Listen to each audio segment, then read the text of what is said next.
Welcome back to our channel. আশা করি তোমরা সকলে ভালো আছো। আর আমি মোটামুটি রয়েছি। শরীরের অবস্থা খুব খারাপ, গলার অবস্থা সব থেকে বড় কথা খুব খারাপ, কিন্তু তারপরও তোমাদের জন্য ভাবলাম একটা কথা শেয়ার করি, যেটা আমার বসে বসে এইমাত্র মনে পড়লো। তো কোনো মানুষের ভালো তুমি যদি করতে না পারো, কখনো কিন্তু খারাপ করো না। এই কথাগুলো আমাদের মা কাকিমারা সবসময় বলে থাকে, কিন্তু এটা ধ্রুব সত্য কথা। কখনো কারো ভালো তুমি করতে না পারলে করো না, তার জীবন থেকে সরে যাও, কিন্তু কখনো খারাপ করো না। কারণ আমরা প্রত্যেকেই প্রত্যেক দিন কোনো না কোনো একটা কষ্টের মধ্যে দিয়ে যাই, বা জীবনের নানান সমস্যার মধ্যে দিয়ে যাই। তো সেই সমস্যাগুলোর সঙ্গে যখন তুমি খারাপ করবে, সেই সমস্যাগুলো একসঙ্গে মিশে যে কষ্টটা হয়, সেই কষ্টটা কিন্তু প্রকাশ করা যায় না। তুমি একটা মানুষকে কষ্ট দিলে সেটা দেখে তুমি আনন্দ পাচ্ছ, সেটা কিন্তু তোমার জন্য খুব ক্ষতিকারক। কারণ একটা মানুষ যখন কষ্ট পাচ্ছে, তার 4 গুণ পরিমাণ কষ্ট কিন্তু তুমি পাবে। হয়তো আজ সেটা না, কিন্তু 2 বছর পর বা 3 বছর পর বা 4 বছর পর সেটা কিন্তু রিপিট তোমার কাছে যাবে। তুমি একটা মানুষের চোখ থেকে জল ফেলছো 2 ফোঁটা, 4 ফোঁটা জল তোমার চোখ থেকে পড়বে ঠিক 2 বছর পর কি 1 বছর পর, মিলিয়ে রেখে দিও। তাই কখনো কারো ক্ষতি করো না, ক্ষতি করাটা কারো কখনো উচিত না। হ্যাঁ হ্যাঁ, এমন এক একটা সময় সিচুয়েশান আসে যেগুলোতে আমাদের কঠোর না হয়ে থাকা যায় না, কিন্তু তার মানে এটা না তুমি কষ্ট দেবে। হ্যাঁ, হয়তো এমন সিচুয়েশান আসে যার জন্য মুখ থেকে কিছু কষ্টের কথা বলে ফেলতে হয়, কিন্তু পরবর্তীকালে তুমি তার কাছে গিয়ে ক্ষমা চেয়ে নাও। কিন্তু এই রকম কখনো করো না তাকে বারবার আঘাত দিয়ে দিয়ে আঘাত দিয়ে দিয়ে আঘাত দিয়ে দিয়ে তার কষ্ট দিচ্ছ। হয়তো তুমি তাকে আজকে কষ্ট দিয়ে মনে করছো আমি খুব মানে মহান একজন, আমি কষ্ট দিয়ে ফেলেছি, আমার মানে খুব আনন্দ হচ্ছে, ওর চোখ থেকে জল পড়ছে। আদৌ কিন্তু তুমি জিতলে না, জিতলো সেই মানুষটাই যে মানুষটার চোখ থেকে জল পড়ছে।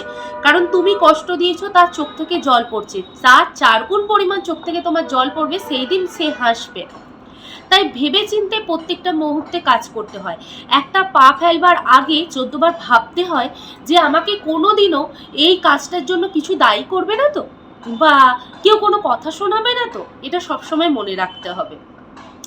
দেখো, আমরা কেউই পারফেক্ট না। আমাদের এই জীবনের মধ্যে আমরা কেউ কোনো দিনও পারফেক্ট না। আমরা প্রত্যেকেই কিন্তু কোনো না কোনো সারা দিনের মধ্যে কাউকে না কাউকে কষ্ট দিতে থাকি, কিন্তু সেই কষ্টটা যাতে কম দেওয়া যায় সেটা ভাবাটা বেশি দরকার।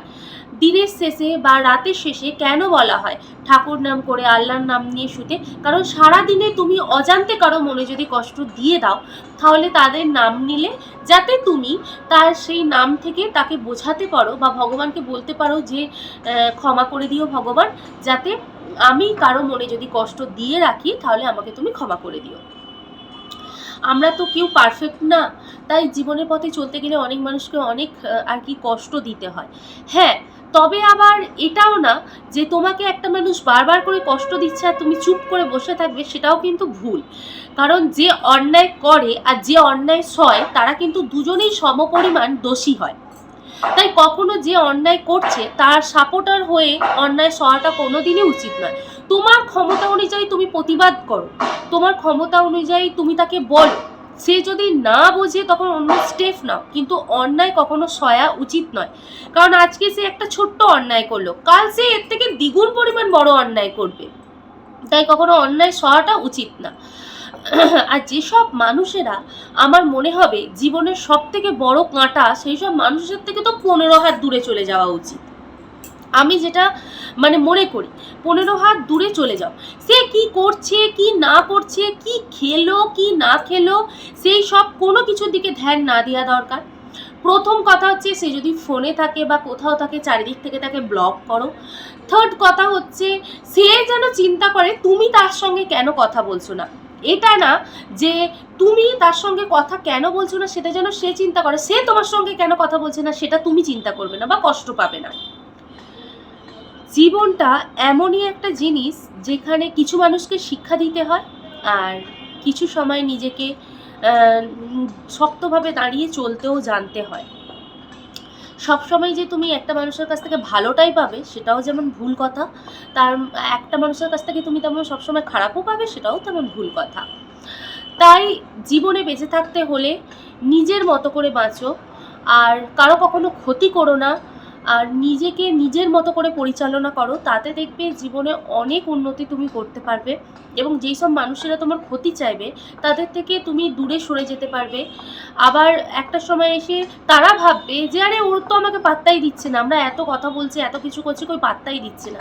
এটাই যেন ভাবে, সেটা সবসময় চিন্তা করে চলতে হবে।